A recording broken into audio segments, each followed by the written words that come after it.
খড়গুলিকে প্রথমে ছোট করে কেটে রোদে আমি ব্লিচিং পাউডার আর চুন দিয়ে ভিজিয়ে রেখে শুকিয়ে নিয়েছিলাম হালকা ময়েশ্চার রেখে। এগুলো আমার মাশরুমের স্পন। তা দেখুন কত সুন্দর মাশরুমের স্পনগুলি হয়েছে। এগুলো হচ্ছে গিয়ে ভুট্টার মাশরুমের স্পন। ভুট্টা থেকে যে মাশরুমের স্পনগুলো আমি পেয়েছি তাতে করে এগুলো ভালো বেরিয়েছে। দেখুন হাতে তুলে দেখাচ্ছি কত সুন্দর বেরিয়েছে মাশরুমের স্পনগুলি। এই দেখুন কত সুন্দর গায়ে লেগে আছে, দারুণ সুন্দর স্পঞ্জ পেয়েছি। জানি না এখন কতটা কি রেজাল্ট হবে।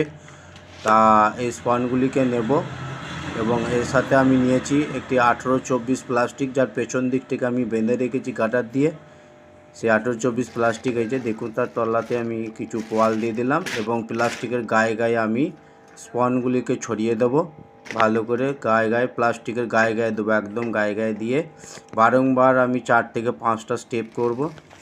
5টা স্টেপ দেওয়ার পরে আমি ভালো করে দেব।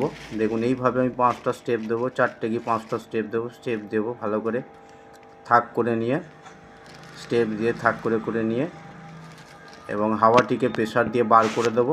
মুখটি গাটার দিয়ে বেঁধে দেবো এবং দেখুন। এবং চ্যানেলটি ভালো লাগলে লাইক কমেন্ট সাবস্ক্রাইব করে দেবেন। পরবর্তী ভিডিও আপনাদের কাছে তুলে ধরবো। নমস্কার।